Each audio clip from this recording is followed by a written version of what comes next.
السلام علیکم دوستو، یہ ویڈیو پروفیسر احمد الدین مہروری کے ایک مضمون پر بنائی گئی ہے جو کہ کافی رسائل اور اخبارات میں چھپ چکا ہے۔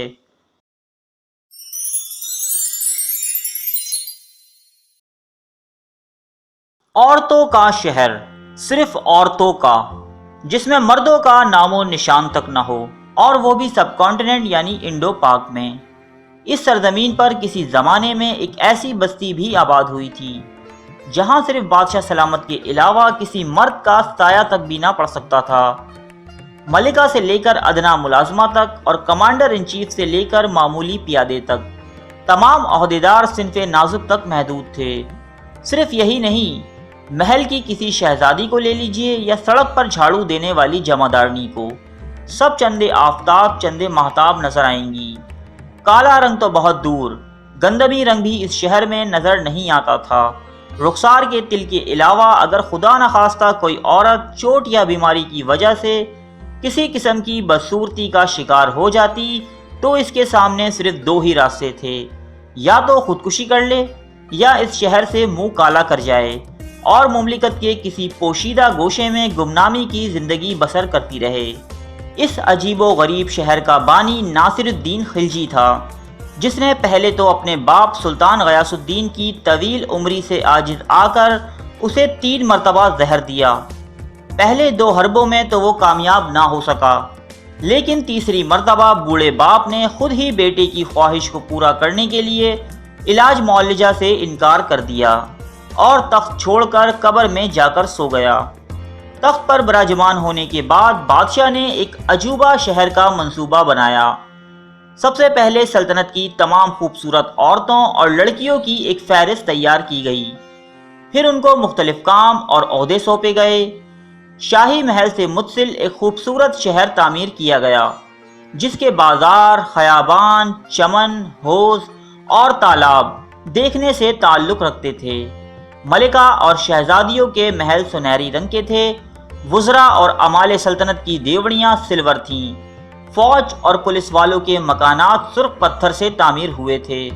سب سے عجیب بات یہ تھی کہ تمام آبادی میں مسجد، مندر یا خانقاہ کا کہیں نام و نشان تک نہ تھا۔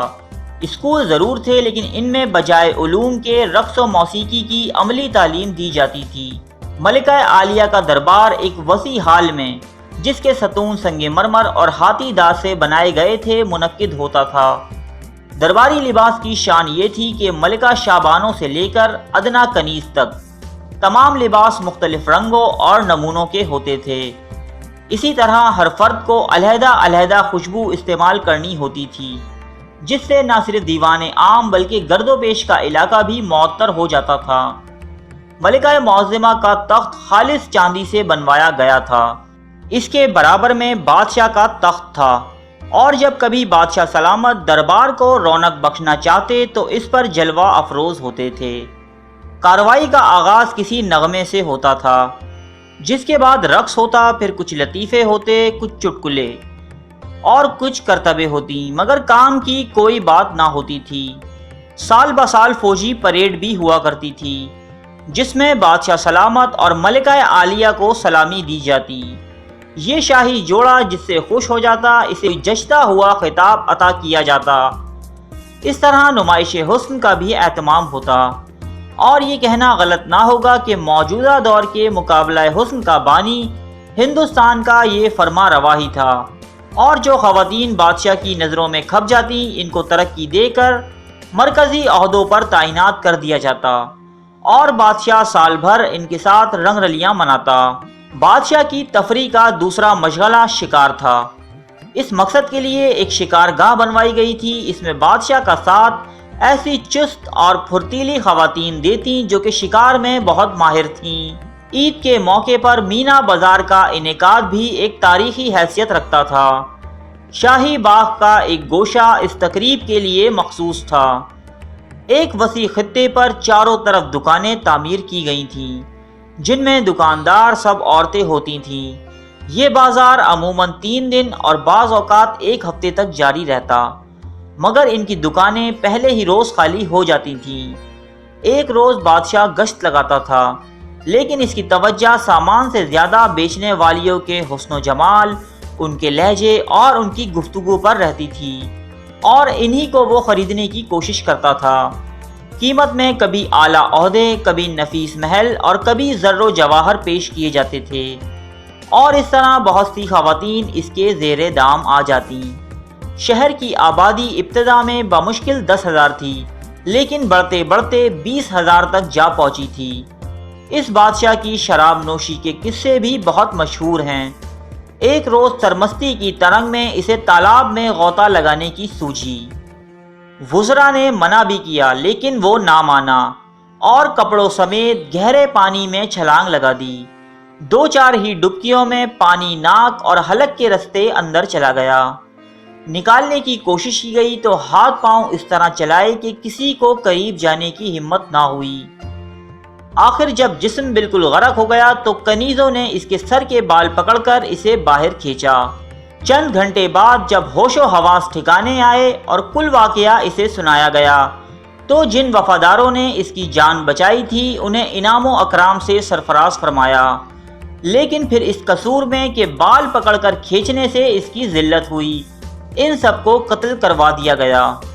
دوسری مرتبہ جب ایسا ہی واقعہ پیش آیا تو کسی کو بھی اسے باہر نکالنے کی جرت نہ ہوئی۔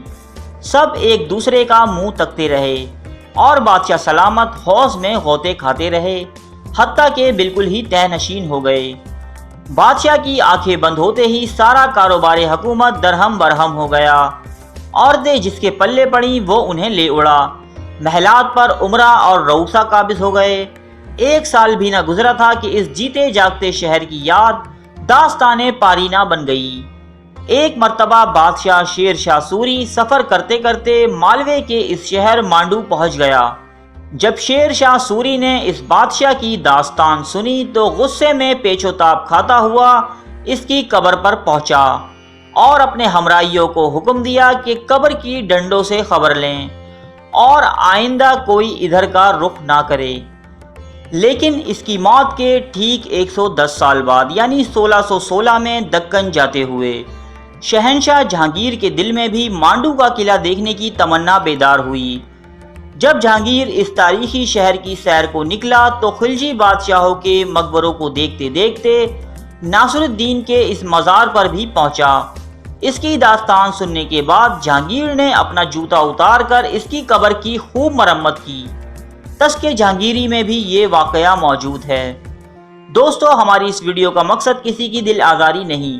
ہم اس چینل میں رنگ و نسل کی تفریق کے بغیر تاریخ بیان کرتے ہیں۔ اس واقعے کا تعلق کسی قوم سے نہیں بلکہ ایک فرد واحد سے ہے۔ ارے فرینڈز، 1 منٹ، آپ ایسے ہی جا رہے ہیں؟ اتنی محنت سے ویڈیو بنائی ہے، ایک لائک تو بنتا ہے نا؟ اور دوسرا یہ کہ آپ ہمیں اتنی بڑی دنیا میں دوبارہ کیسے ڈھونڈیں گے؟ تو اس کا حل یہ ہے کہ آپ ہمارے چینل کو سبسکرائب کر لیجئے اور اس بیل کے آئیکن کو کلک کر دیجئے۔ اس طرح ہمارے آنے والی تمام ویڈیوز آپ تک پہنچتی رہیں گی۔ ارے ڈریے مت، یہ بالکل فری ہے۔